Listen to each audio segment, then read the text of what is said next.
Hello বন্ধুরা, good morning. কেমন আছো তোমরা সবাই? আশা করি ভালো আছো, সুস্থ আছো। আমিও বেশ ভালো আছি, সুস্থ আছি। নতুন ব্লগের সঙ্গে জানাই তোমাদের অনেক অনেক স্বাগত। তো সকালবেলা থেকেই ব্লগটা শুরু করছি। এখন প্রায় 7টার মতো বাজে। ঘুম থেকে উঠে গেছি। আজ এক জায়গায় যাব, তো সেই কারণেই কিন্তু খুব তাড়াতাড়ি করি ব্লগ শুরু করা। আজ যাব ছেলেটাকে রেখে এক জায়গায় ঘুরতে, না একটা কাজে যাব। অনেকদিন ছেলেটা হওয়ার পর ওকে রেখে কোথাও যায়নি, তো সেই কারণে যেন কেমন একটা মনটা করছে। তো চলো, কিছু করার নেই, যেতেই হবে। এই গরমের মধ্যে ওকে নিয়ে গেলে ওর ভীষণ কষ্ট হবে, তো সেই কারণে আর ওকে নিয়ে যাব না, একা একাই যাব। গিয়ে বেশিক্ষণ দরকারি কাজটা শেষ করেই চলে আসবো, বেশিক্ষণ দেরি করব না।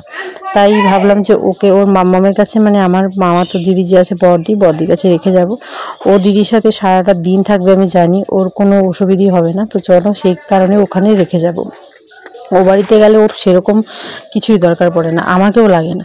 তো চলো, আর কথা না বাড়িয়ে এখন ওকে খাওয়ানো হবে, খাওয়ানোর পর ওকে রেখে আসবো। হ্যালো বন্ধুরা, গুড মর্নিং। কেমন আছো তোমরা সবাই? আশা করি ভালো আছো, সুস্থ আছো। আমিও বেশ ভালো আছি, সুস্থ আছি। নতুন ব্লগের সঙ্গে জানাই তোমাদের অনেক অনেক স্বাগত। আজকের ব্লগটা শুরু করছি এখন থেকে। এখন 9টার মতো বাজে। ঘুম থেকে উঠেছি সে অনেকক্ষণ আগে। উঠে হাতের কিছু কাজকর্ম শেষ করে চাটা খেয়ে, কালকে পাশের বাড়িতে হয়েছে অন্নপ্রাশন, তো সেই বাড়ি থেকে অনেক প্রসাদ দিয়ে গেছে, কারণ অনেক প্রসাদ বেঁচেছে। আমাদের কাকার বাড়ি হয়, তো তারাও কিছু প্রসাদ নিয়েছে, আমাদেরকেও দিয়েছে। আমাদের জেঠিদের, বড় জেঠিদের সবাইকে দিয়েছে। মানে প্রসাদ যখন বেঁচে গেছে, আমরা জানি যে গোবিন্দর প্রসাদ ফেলে দিতে নেই, তো সেই কারণে সবাইকে দিয়ে গেছে। কালকেও প্রসাদ দিয়ে শুরু হয়েছে দিনটা, আজকেও কিন্তু দিনটা প্রসাদ দিয়েই শুরু হবে। তো চলো, আজকে ব্লগটা দেখতে থাকো। আজকে আমি এক জায়গায় যাব, এই ছোট্ট পুচকুটাকে রেখে এক জায়গায় যাব। এত বড় হয়েছে, কোনোদিন মানে ও এতটুকু হয়েছে, আমি কোনোদিন ওকে রেখে যাইনি। হ্যাঁ, বাজার গেছি, চলে এসেছি সেরকম। ও এখানে বসে বসে কি দেখছে দেখবে, এই দেখো পায়রাগুলো দেখছে। বাজারে গেছি, আবার চলে এসেছি, কিন্তু আজ আমি ওকে রেখে প্রায় 4 ঘন্টার জন্য এক জায়গায় যাব। ও থাকবে, আমি জানি ও থাকবে, কারণ ওর মাসি ওরা যদি ওর পাশে থাকে না, মানে ওর কাছে থাকে, ওর ওই বাড়ির বড় মাসি, ছোটো মাসি, মাম্মাম আর বুবু যদি ওর পাশে থাকে, তাহলে ওর কিচ্ছু দরকার পড়ে না, ওর মাকেও দরকার পড়ে না। কিছুদিন আগে ও 12:30টার দিকে গেছে দুপুর, বাড়িতে এসেছে 6টার দিকে। এতক্ষণের মধ্যে ও মায়ের দুধও খায়নি, কিচ্ছু না। খেয়েছিল ও তখন গরুর দুধ, আর এমনিতে আমি একটু দুধ গুলিয়ে দিয়েছিলাম বাড়ি থেকে, সেটাই খেয়েছিল, আর কিছু খাইনি। মানে মায়ের দুধের দরকারই পড়েনি। তো আজকে আমি খুব সাহস নিয়ে যাব, মনের মধ্যে খুব সাহস নিয়ে যাচ্ছি। ওকে নিয়ে যেতাম, কিন্তু ওকে নিয়ে যাব না, এখন প্রচুর রোদ উঠেছে, এত পরিমাণ রোদ উঠেছে। ওকে নিয়ে গেলে ওর ভীষণ কষ্ট হবে, আর ও একদমই গরম সহ্য করতে পারে না। সে কারণে আর ওকে আমি নিয়ে যাব না, ওকে রেখে যাব বাড়িতে। এদিকে দুধ খাওয়ানোর জন্য আমার বৌমনি আছে। আমার ভাস্তিটাও তো ছোট, তো সেই কারণে কিন্তু বৌমনির দুধ ও খায় এখনও। ও খায়, মানে বাবুও খায়। মাঝে মধ্যে বৌমনি যখন আসে তখন দেয়, খায়। তো সেই কারণে ভাবলাম যে না, দুধ খাওয়ার মতো ব্যবস্থা আছে, বৌমনি আছে, আর আমি ওকে নিয়ে গেলে ওর বেশি কষ্ট হবে, তাই আমি ওকে নিয়ে যাব না। কিছুক্ষণ পর বেরোবো। আমার কাজ হচ্ছে 1:50। আর কেন যাচ্ছে সেটা তোমাদের বলি। আমার আধার কার্ড ঠিক করতে, আমার আধার কার্ডের মধ্যে বয়স ভুল, নাম ভুল, আমার ব্যাংকের বই ওই কারণে বন্ধ হয়ে যাচ্ছে। মানে আমি ব্যাংকের থেকে কোনো রকম টাকা তুলতে পারছি না, আমার আঙ্গুলের ছাপ মিলছে না, অনেক সমস্যায় পড়েছি। তো সেইগুলোই ঠিক করতে যাব। সেদিন বাজারে গিয়ে ফর্ম ফিল আপ করে এসেছি, ডেট নিয়েছি 1 মে। আজকের ডেটে অনেক কিছু বন্ধ থাকে, সরকারি কাজ, বেশি একটা ভিড় হবে না, আর কাজটাও তাড়াতাড়ি হয়ে যাবে। তো সেই কারণে 1 মে তারিখটাই নিয়ে এলাম। তো আজ বৃহস্পতিবার, আজকেই যাব, গিয়ে তাড়াতাড়ি করে চলে আসবো। গিয়ে ওখানে দেরি না, শুধু 1:50 আমার ডেট, মানে টাইমটা 1:50, 1 মে 1:50 টাইম। তো সেই 1:50 ঢুকে যা যা আছে করে নিয়ে চলে আসবো। আর আমার আজকে 2টো কাজ যদি হয় তাহলে আমার ভাগ্য ভালো। আমি প্রথমত 2টো কাজের জন্য যাচ্ছি। একটা হচ্ছে আমার নামটা ঠিক করব, মানে আমরা হচ্ছে পাল, PAUL হয়, আর সেখানে আছে PAL। আর আমার এমনিতে মার্কশিট, মাধ্যমিকের মার্কশিট, গ্র্যাজুয়েশনের মার্কশিট যা আছে সব কিছুর মধ্যে PAUL, কিন্তু আমার আধার কার্ডটার মধ্যে PAL আছে। তো সেই কারণে আমি নাকি সেই ব্যক্তি না, এরকমভাবে যে কোনো কিছু কাজ করতে গেলে বলে। তো সেটাই ঠিক করে আনবো। আর আমার বয়স ভুল আছে, আমার জন্ম হয়েছে 2000 সালে 19শে জুলাই, মানে 7 মাস। আর ওখানে আছে 96/2, মানে ফেব্রুয়ারি মাস আছে, তো সেটা আমার ঠিক করতে হবে। আর ডেটটা আছে মনে হয় 19 তারিখ না 12 তারিখ, এরকম একটা কিছু আছে, ভুলে গেছি এখন।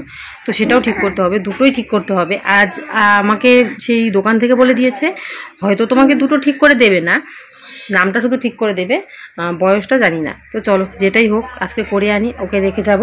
তো চলো ব্লগটা দেখতে থাকো, আশা করি ভালো লাগবে। তুই জুতার সিরিয়াল চস, সিরিয়াল চস।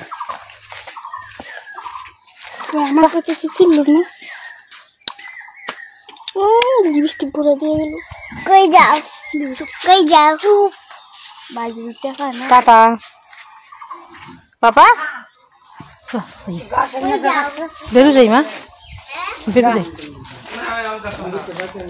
মা, বেরোলাম। বেরিয়ে পড়েছি বাড়ি থেকে, ছেলেটাকে প্রথমবার ছেড়ে এত দূর যাচ্ছি,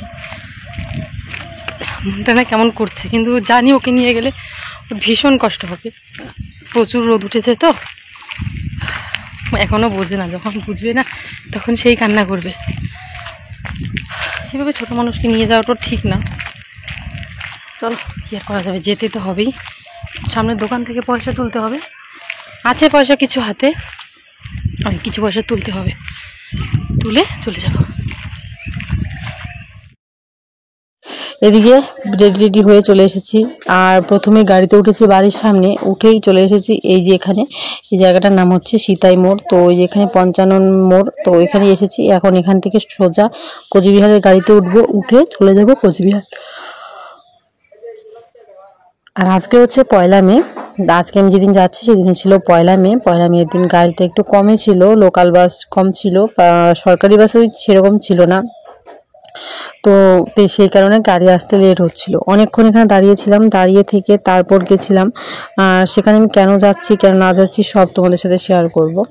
তো চলো, এখানে দাঁড়িয়ে আছি তো অনেকক্ষণ থেকে গাড়ি আসার কোনো নামই নেই, আমার সাথে আরও অনেকেই দাঁড়িয়ে আছি। আর এই মোড়টার মধ্যে আসলেই না খুব ভালো লাগে, মানে এই কলেজ গিয়েছিলাম এই পাশে, সব কিছু মনে পড়ে যায়, কলেজের কথা, ঘুরতে আসার কথা, কতই না ঘুরতে এসেছি। এখন তো সেরকম আর টাইম পাওয়া যায় না, ছেলেকে নিয়ে আসতেই পারি না।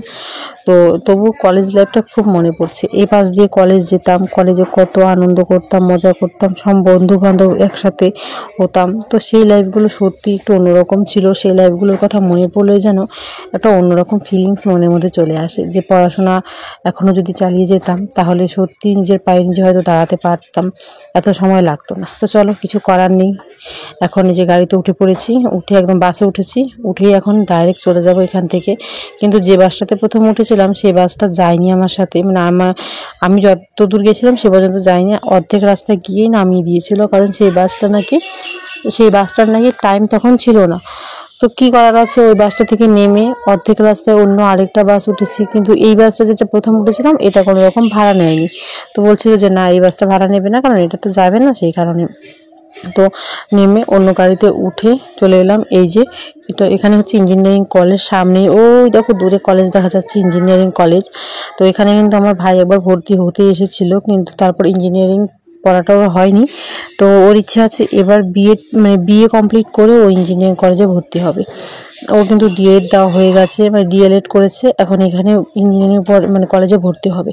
ছেলে মানুষ, কোনো না কোনো কিছু তো একটা করতে হবে, তো সেই কারণে ও প্রথমে ডিএডটা দিল। আর এখন তো প্রাইমারি এসব স্কুলে টিচার নেওয়াটাও অনেকটাই কম হয়ে গেছে, এসব তো এখন নেয় না। তো সেই কারণে বলছিল যে অন্য কোনো লাইনে কাজ করবে, ইঞ্জিনিয়ারিং কলেজটাও সে পড়ে নেবে। তো চলো, আমি এখন সোজা চলে এসেছি কোচবিহারে, আর এই হচ্ছে আমাদের রাজবাড়ির সামনে দিয়েই কিন্তু যাচ্ছি। এখান থেকে টোটো করে ডাইরেক্ট চলে যাব সেখানে, সেটা হচ্ছে একটা অফিসের মধ্যেই কাজটা হবে। তো আর যেটার জন্য এসেছি সেটা হচ্ছে আমার আধার কার্ড আমার বয়স বেশি আছে, আমার নাম গণ্ডগোল, যে কোনো কাজ আমি এখন করতে পারি না আধার কার্ডের জন্য। আমরা হচ্ছে ওবিসির যে কার্ড ছিল সেটাও বন্ধ হয়ে গেছে, তো সেই কারণে কিন্তু আধার কার্ডটা খুব দরকার।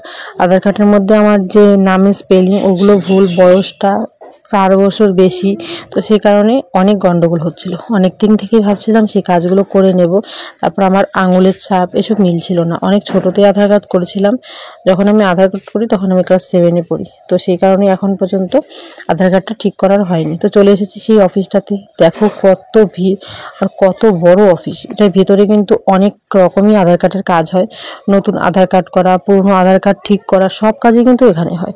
তো সেই কারণে এখানেই চলে এসেছি। এখানে এসেই একজন বৌদির সাথে দেখা হয়ে গেল আমাদের বাড়ির পাশেই।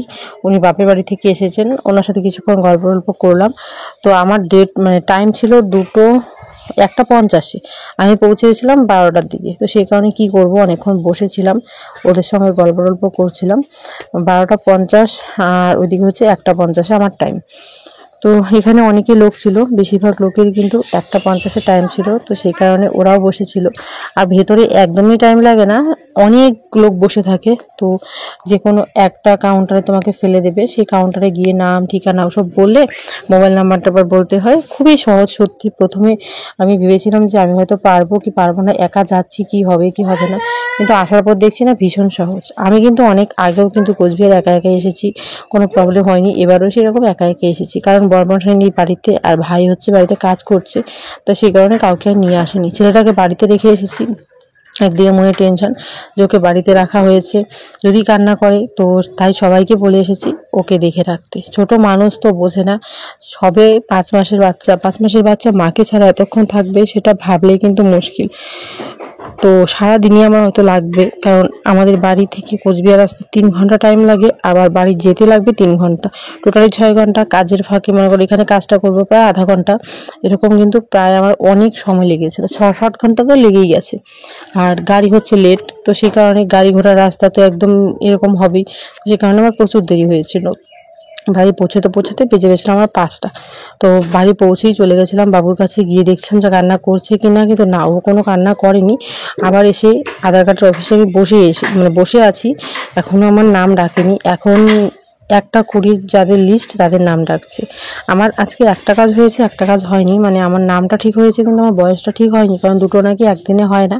তো সেই কারণে আমার আরেকদিন আসতে হবে। তখন ভাবছি যে টাইমটা একটু আগে করে নেব, 2টোর দিকে টাইমটা না সেরকম আমাদের একটু খারাপ হয়ে যায়, মানে 2টোর দিকে টাইম একটু আগে যদি হয় তাহলে হয়ে যায়। আর 12টা সাড়ে 12টার মধ্যে পৌঁছে গেলে 1:10 বা 1:20 যে টাইমটা আছে সেটা নিয়ে নেব, তাহলে হবে। আর এখানে অনেক লোক ছিল, আমি প্রথমে ভাবতেই পারিনি যে এই আধার কার্ডে এত মানুষের কিছু ভুল হয়। সত্যি, যখন আমরা ছোটোবেলায় আধার কার্ডগুলো করেছিলাম এমনভাবে কিছু নাম লিখে দিয়েছে, প্রচুর ভুল, বয়স টয়স বলা সত্ত্বেও কিন্তু প্রচুর ভুল হয়ে গেছিলো। তো সেগুলো এখন ঠিক হচ্ছে, নিজের নতুন ফটো লাগানো হবে। আর আমার ছোটোবেলার আধার কার্ডের ফটোটা কিন্তু আমার একটা স্মৃতি, ওই আধার কার্ডটাও থাকবে। তাছাড়াও কিন্তু পোস্ট অফিস থেকে আবার নতুন আধার কার্ড আসবে। এরকমভাবে আমার ভাইও ঠিক করে নিয়ে গেছে, ভাইয়েরও আধার কার্ডের নাম ভুল, বয়স ভুল, ওগুলো ভুল ছিল। আর এখানে এসে দেখছি অনেক মানুষের নিজের নামের জায়গায় অন্য কারো নাম চলে এসেছে, নিজের বয়সের জায়গায় কোনো কিছু লেখাই নেই। নিজের ফোন নাম্বারটা নাকি তুলতে হয় আবার আধার কার্ডের মধ্যে, তো সেটাও আমার হয়ে যাবে। আর এখন এইসব কাগজপত্রের জন্য দৌড়াদৌড়ি তো একটু করতেই হবে। আমার নিজের কাগজপত্র ঠিক না করলে আমি আমার ছেলের কাগজপত্র বানাতে পারবো না। ছোট মানুষ তো এখন, কিন্তু যখন ও স্কুল টুলে ভর্তি হবে তখন তো কাগজপত্রগুলো একদম ঠিক লাগবে না। আর এখন দেখবে কাগজপত্র একদম পারফেক্ট লাগে, তো সেই কারণে ওরটাও আমি ঠিক করে নেব। তো চলো, তারপর আমার এখান থেকে কাজ হয়ে গেছিলো, টোটো দিয়ে আবার চলে এসেছিলাম এখানে। এসেই কিন্তু বাইরের থেকে একটা এভাবে ভিডিও করে নিলাম, কারণ এটা দারুণ সুন্দর একটা জায়গা, আমাদের কোচবিহারের রাজবাড়ি। কারা কারা এই জায়গাটায় ঘুরতে এসেছো জানিও। আমি অনেকবার ভেতরে গেছি, এবার আর যাবো না, কারণ একা এসেছি তো সেই কারণে এবার আর যাবো না। আরেকবার যখন বর্মশাই বাড়িতে আসবে ইচ্ছে আছে ছেলেকে নিয়ে কোচবিহার রাজবাড়ি এসে ঘুরে যাব। আর এই জায়গায় আস্তে আস্তে আমার অভ্যাস হয়ে গেছে, অনেক এসেছি ঘুরতে, অনেক কিছু দেখেছি, ভেতরে যা আছে সব দেখা আমার কমপ্লিট, তবুও যেন দেখতে ভালো লাগে। আমাদের কোচবিহার ঐতিহ্য এটা। সত্যি কোচবিহারের রাজবাড়ি অনেক দূর দূরান্ত থেকে মানুষ এসে দেখে যায়। এই জায়গাটা সত্যি একটা অতুলনীয় জায়গা, এত সুন্দর লাগে, ভেতরটাও এত সুন্দর। কত পুরনো একটা রাজবাড়ি, দেখো এখনো কত সুন্দর, চারপাশে গাছপালা, কত সুন্দর লাগছে। তো চলো, তোমরা কারা কারা এই রাজবাড়িতে এসেছো, দেখে গেছো জানিও অবশ্যই কমেন্ট করে। তো অবশ্যই কোনোদিন যদি ভেতরে যাই তাহলে তোমাদেরকে পুরোটা শেয়ার করব। আর এখানে বেশিরভাগই লোকজন থাকে গার্লফ্রেন্ড বয়ফ্রেন্ড এসব নিয়ে আসে। আমি তো একা এসেছি, তাই এবার আর ঢুকবো না, যখন আমার বয়ফ্রেন্ড বাড়িতে আসবে, মানে আমার বরমশাই, তখন নিয়ে যাব। তো চলো, এখন গাড়িতে উঠে গেছি, সোজা এখন বাড়ি চলে যাব। কোচবিহারের রাজবাড়িটাকে দেখতে দেখতে চলে যাচ্ছি বাড়িতে, কারণ এখানে আমার পুরনো অনেক স্মৃতি আছে। বরমশাইয়ের সঙ্গে দেখা করতে এখানে 2বার এসেছিলাম মেয়ে থাকতে, যখন আমি প্রেম করতাম ওর সাথে তখন। তো সেই জিনিসগুলো আর ভেবে এখন লাভ নেই, এখন ডাইরেক্ট চলে যাব বাড়িতে। ওদিকে বারবার বাড়িতে ফোন করছিলাম যে ছেলেটা কান্না করছে নাকি। জানো তো, এতক্ষণ থাকা সত্ত্বেও আমার ছেলেটা কোনো রকম কান্না করেনি, চুপচাপ ছিল। শুধু ঘুমানোর সময় না ঘুম থেকে উঠে নাকি একবার একটু কান্না করেছিল, কিন্তু যখনই ওর মাসিকে দিয়ে গেছে বড় মাসি ওর মাম্মামকে, তখন আর কান্না করেনি। বাড়িতেও নাকি অনেকক্ষণ বন্ধুদের সাথে ছিল, আমার যে ছোটো বোনরা আছে তাদের সাথে ছিল, থেকে অনেকক্ষণ নাকি ঝুনঝুনি বাজিয়েছে, ওদের সাথে অনেক খেলেছে। তো জিনিসগুলো শোনার পর ভালোই লাগছে। আর দেখছি স্টেডিয়ামের মধ্যে আজকে প্রচুর ভিড়, হয়তো কোনো খেলা বা কোনো কিছু হচ্ছে স্টেডিয়ামের মধ্যে, প্রচুর ভিড় এখানে দেখছি। তো চলো এসব দেখে আর লাভ নেই, রাস্তাঘাট একদমই শুনশান আজকে, কারণ এত লোকজনের ভিড় নেই। আর লোকজনের ভিড়ের কারণে কিন্তু এমনিতে গাড়ি লেট করে, আজকে তো পয়লা নেই, তাই লোকজনের ভিড়টাও কম আছে, অফিস টফিস বন্ধ আছে অনেক, তো সেই কারণে কিন্তু আমি তাড়াতাড়ি করে বাড়ি যেতে পারবো। তো চলো আজকে বাড়ি যাই, ভিডিওটা এখানেই রাখছি।